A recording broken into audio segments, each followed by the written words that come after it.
નમસ્કાર. નૂતન વર્ષ 2015ની હાર્દિક શુભેચ્છાઓ સાથે દૂરદર્શન સમાચારમાં આપનું સ્વાગત છે. શરૂઆત કરીએ આજના મુખ્ય સમાચારથી. સબસિડી વગરના રાંધણ ગેસ સિલિન્ડરમાં ભાવ ઘટાડો કરી દેશવાસીઓને નવા વર્ષની ભેટ આપતી કેન્દ્ર સરકાર.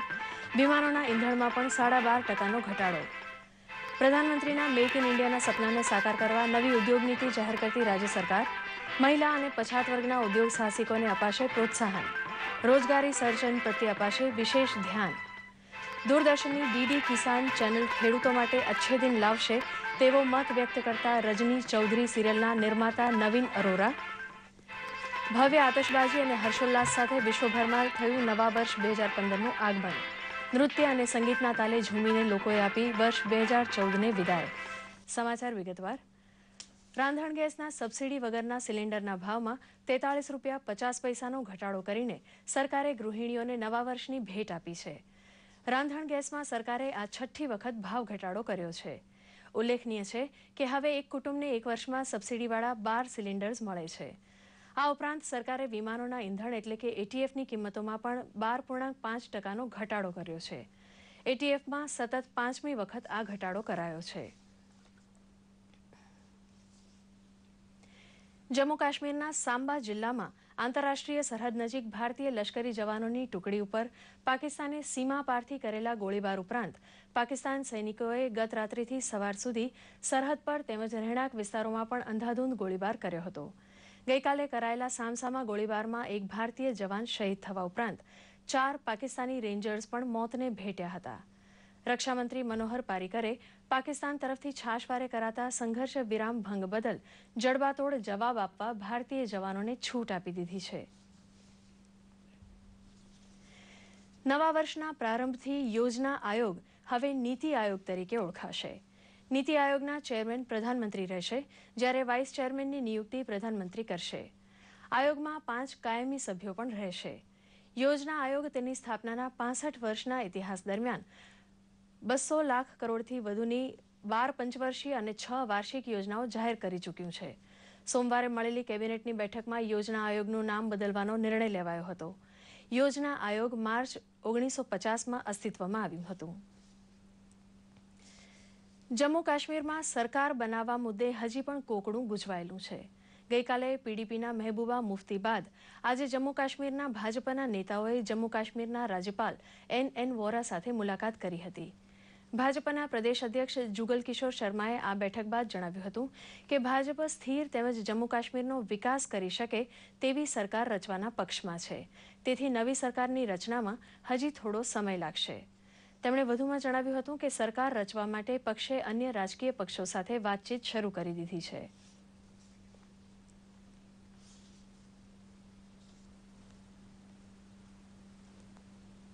जम्मू कश्मीर की जनता ने भारतीय जनता पार्टी को जो मत दिया है वो सरकार बनाने के लिए दिया है और स्थायी सरकार बने, 6 साल के लिए सरकार बने, विकास के लिए सरकार बने,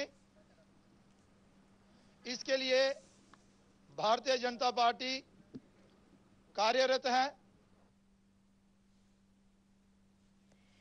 મુંબઈ આતંકવાદી હુમલાના આરોપી ઝકીઉર રહેમાન લખવીની જામીન અરજી પાકિસ્તાની અદાલતે ફગાવી દઈને તેને 14 દિવસના રિમાન્ડ ઉપર સોંપ્યો છે.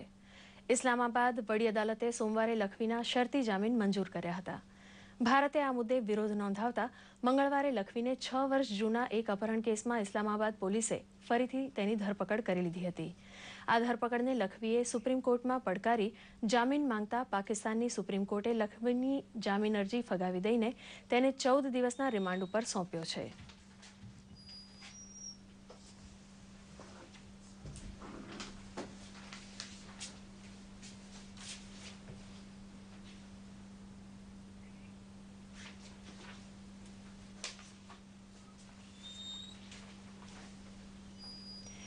ગૃહમંત્રી રાજનાથસિંહે આજે દિલ્હી ખાતે મહિલાઓની સુરક્ષા વધુ સઘન બનાવવાના હેતુસર દેશના પ્રથમ વુમન સેફટી એપ હિમ્મતનો પ્રારંભ કરાવ્યો હતો. આ સુવિધા દ્વારા પોલીસ કંટ્રોલ રૂમના ડેસ્કબોર્ડ પર કોલ કરનાર મહિલા કોલરની સંપૂર્ણ માહિતી પોલીસને મળી જશે અને પોલીસ મદદ માંગનાર મહિલા સુધી શક્ય તેટલી ઝડપે પહોંચી જશે. આ પ્રસંગે ગૃહમંત્રીએ તમામ રાજ્યોની પોલીસમાં મહિલાઓને 33% જગ્યા ફાળવવા જણાવ્યું હતું. આ તકે ગૃહમંત્રીએ મહિલાઓની સલામતી માટે મિર્ચી સ્પ્રેનું પણ વિતરણ કર્યું હતું.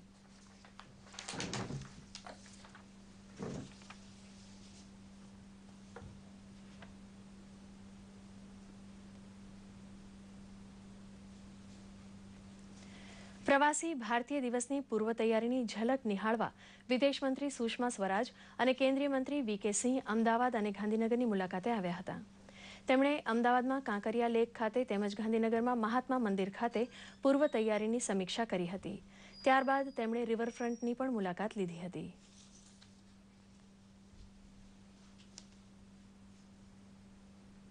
आज मैं केवल प्रवासी भारतीय की तैयारियां देखने आई हूं, क्योंकि इस बार का आयोजन और समय से फर्क है. ये वर्ष महात्मा गांधी जी के भारत लौटने का शताब्दी वर्ष है. दक्षिण अफ्रीका से जब वो आए थे 9 जनवरी 1915 को, इस बार 9 जनवरी को 100 वर्ष पूरे होंगे. इसीलिए एक तो ये आयोजन गुजरात में हो रहा है और बहुत ही भव्यता के साथ करने का हमारा मन है. उन्हीं तैयारियों को देखने के लिए आई हूँ. ગુજરાતને ગ્લોબલ મેન્યુફેક્ચરિંગ હબ બનાવવાના પ્રયાસ રૂપે રાજ્ય સરકારે નવી ઔદ્યોગિક નીતિ ઘડી કાઢી છે. નવી ઔદ્યોગિક નીતિ 2015ની જાહેરાત કરતા ઉદ્યોગ મંત્રી સૌરભભાઈ પટેલે જણાવ્યું હતું કે પ્રધાનમંત્રીના મેક ઇન ઇન્ડિયાના સપનાને સાકાર કરવામાં નવી નીતિ પ્રાણ પૂરશે. ઇનોવેટિવ ઉત્પાદનોથી ગુજરાતને ગ્લોબલ મેન્યુફેક્ચરિંગ હબ બનાવવામાં આવશે. નવી નીતિમાં ઉદ્યોગોના વિકાસ માટે આંતરમાળખાકીય સુવિધાઓ, મહિલા ઉદ્યોગ સાહસિકો, પછાત વર્ગના તેમજ શારીરિક વિકલાંગ સહિતના ઉદ્યોગ સાહસિકોને વ્યાજ સહાય સહિતની સવલતો આપી રોજગારીની વધુને વધુ તકો ઊભી કરાશે. નવા સંસાધનો અને નવી ટેકનોલોજીને વિશેષ પ્રોત્સાહન અપાશે તેમ પણ સૌરભ પટેલે જણાવ્યું હતું. આદરણીય મુખ્યમંત્રી શ્રી આનંદીબેને ઉદ્યોગ નીતિ 2015 જાહેર કરી છે. પ્રોડક્ટ્સ ભારત દેશમાં જ બનવી જોઈએ અને અહીંયાથી દેશ અને દુનિયામાં બહાર જાય એના માટે ગુજરાત પહેલ કરશે. યુવાનો નવા વિચારો લઈને આવે છે.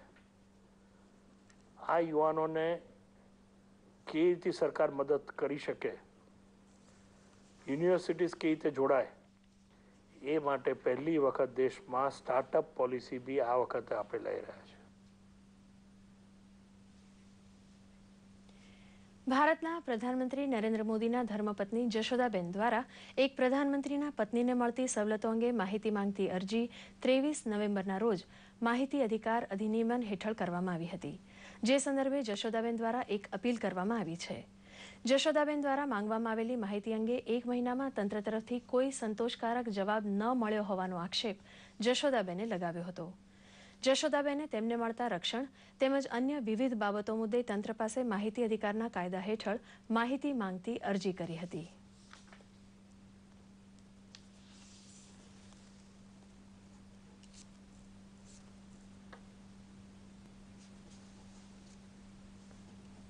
અમે માગી હતી જશોદાબેન નરેન્દ્ર કુમાર વડાપ્રધાનની ધર્મપત્ની એમ એ રીતે માહિતી માગી, બરાબર. પછી એમને માહિતીમાં આવ્યું કે જશોદાબેન તે ચીમનલાલની દીકરી એવું આવ્યું. 24/11 જે આપી હતી અરજી એનો આજ સુધીમાં કોઈ માહિતી આપી પણ અમને સંતોષકારક માહિતી ન મળી, એટલે અમે ફરીથી અપીલ કરવા માટે આવ્યા. અમે પ્રોટોકોલ શું છે એના વિશે માગણી કરી હતી, બરાબર. તો એનો કોઈ આજ સુધી કોઈ જવાબ આવ્યો જ નહીં. અને જવાબ આવ્યો પણ એમાં અધૂરો જવાબ આવ્યો, કોઈ આવ્યું નહીં પૂરું. નવસારી જિલ્લાના સ્વાતંત્ર્ય સેનાની સ્વર્ગીય મગનભાઈ દેસાઈની 100મી જન્મ શતાબ્દીની ઉજવણી કરવામાં આવી હતી. મગનભાઈએ સ્થાપેલી કોલેજ ખાતે યોજાયેલા કાર્યક્રમમાં વિરોધ પક્ષના નેતા શંકરસિંહ વાઘેલાએ ધાર્મિક વિવાદો સંદર્ભે ટકોર કરતા જણાવ્યું હતું કે ધર્મને બહુ સંકુચિત ન બનાવવો જોઈએ. નાત જાતના અને ધર્મના સીમાડા યુવાનોના માનસને સંકુચિત કરતા હોવાનું શંકરસિંહે જણાવ્યું હતું.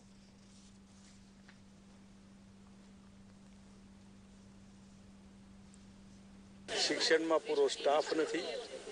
સરકારને કઈ દિશા આગામી પેઢીને આપવી, શિક્ષણ કેવું હોવું જોઈએ, આની કોઈ મગજમારી કરતા હોય, ચર્ચા કરતા હોય, ચિંતા કરતા હોય, આવું કંઈ છે નહીં.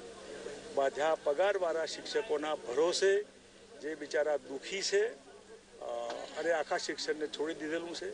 ખાનગી સંસ્થાઓ સેલ્ફ ફાઇનાન્સ કૂદકે ને ભૂસકે વધતી જાય છે. સરકારી પ્રાથમિક શાળાઓ બાકીના બધું બંધ કરતા જાય છે. એટલે સરકાર, હું માનું ત્યાં સુધી ગુજરાતની પ્રજાના માથે એક પનોતી હોય બીજેપીની સરકાર, આવું શિક્ષણની બાબતમાં હું કહીશ. દેશના ખેડૂતોને વૈજ્ઞાનિક ઢબે ખેતી કરવા જરૂરી માર્ગદર્શન પૂરું પાડવા તેમજ સરકારની ખેડૂતલક્ષી યોજનાના લાભ ખેડૂતો સુધી પહોંચે તે હેતુસર કેન્દ્ર સરકાર આગામી દિવસોમાં ખેડૂતો માટે ખાસ ડીડી કિસાન ચેનલ શરૂ કરવા જઈ રહી છે. હાલ રાજપીપળામાં આ ચેનલમાં પ્રદર્શિત થનાર રજની ચૌધરી સિરિયલનું શૂટિંગ થઈ રહ્યું છે. પ્રસ્તુત છે એક અહેવાલ. દૂરદર્શન દ્વારા શરૂ થનાર ખેડૂતોની પોતીકી ચેનલ ડીડી કિસાન માટે હાલ રાજપીપળામાં ધારાવાહિક રજની ચૌધરીનું શૂટિંગ ચાલી રહ્યું છે. આ સિરિયલના નિર્માતા નિર્દેશક નવીન અરોરાએ સિરિયલ અંગે માહિતી આપતા જણાવ્યું હતું કે ડીડી કિસાન પર રજૂ થનાર સિરિયલો દ્વારા દેશના ધરતીપુત્રોને મનોરંજનની સાથે સાથે ખેતીલક્ષી માહિતી ઉપરાંત ખેડૂતો માટેની સરકારી યોજનાઓની માહિતી પણ અપાશે. जो सरकार द्वारा दी जा रही फैसिलिटीज हैं, जो योजनाएं हैं, उनका वो फायदा क्यों नहीं उठा पा रहे. और सारे किसान, आज का किसान जो है, जहाँ तक सुनने में आया कि काफ़ी परेशान है.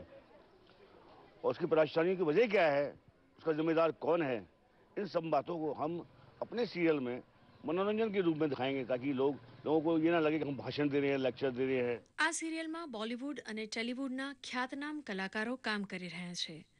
જાણીતા કલાકાર રઝા મુરાદે કિસાન ચેનલ શરૂ કરવા બદલ પ્રધાનમંત્રીને અને ચેનલને શુભેચ્છાઓ પાઠવી હતી.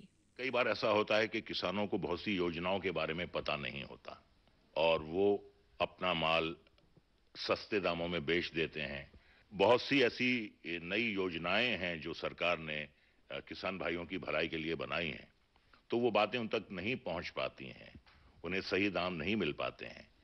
तो इस चैनल से उनका मनोरंजन भी होगा और उन्हें सच्चाई का पता भी चलेगा. ટચુકડા પડદાની અભિનેત્રી આશા સિંઘના મતે કિસાન ચેનલથી ખેડૂતો તેમની સમસ્યાઓનો ઉકેલ ઘેર બેઠા મેળવી શકશે. किसान भाइयों से स्पेशल मेरी ये आग्रह है उनसे कि वो ज़रूर देखें और उनको जो जो सुविधाएं मिल रही है वो उसको ज़रूर समझे और उसे ले और हमारी खेती को ख़त्म ना करें. हमारी खेती रहना चाहिए. अनाज रहेगा तो हम रहेंगे. મનોરંજન સાથે માહિતી પીરસતી ડીડી કિસાન ચેનલ ખેડૂતો માટે સારા દિવસો લાવશે તેવું મનાઈ રહ્યું છે. દૂરદર્શન સમાચાર, અમદાવાદ. અંતમાં મુખ્ય સમાચાર ફરી એકવાર. સબસિડી વગરના રાંધણ ગેસ સિલિન્ડરમાં ભાવ ઘટાડો કરી દેશવાસીઓને નવા વર્ષની ભેટ આપતી કેન્દ્ર સરકાર. વિમાનોના ઇંધણમાં પણ 12.5% ઘટાડો. પ્રધાનમંત્રીના મેક ઇન ઇન્ડિયાના સપનાને સાકાર કરવા નવી ઉદ્યોગ નીતિ જાહેર કરતી રાજ્ય સરકાર. મહિલા અને પછાત વર્ગના ઉદ્યોગ સાહસિકોને અપાશે પ્રોત્સાહન. રોજગારી સર્જન પ્રત્યે અપાશે વિશેષ ધ્યાન. દૂરદર્શનની ડીડી કિસાન ચેનલ ખેડૂતો માટે અચ્છે દિન લાવશે તેવો મત વ્યક્ત કરતા રજની ચૌધરી સિરિયલના નિર્માતા નવીન અરોરા. ભવ્ય આતશબાજી અને હર્ષોલ્લાસ સાથે વિશ્વભરમાં થયું નવા વર્ષ 2015નું આગમન. નૃત્ય અને સંગીતના તાલે ઝૂમીને લોકોએ આપી વર્ષ 2014ને વિદાય. ફરી એકવાર આપ સૌને નવ વર્ષની શુભેચ્છાઓ પાઠવી આજનું સમાચાર બુલેટિન સમાપ્ત કરીએ છીએ. નમસ્કાર.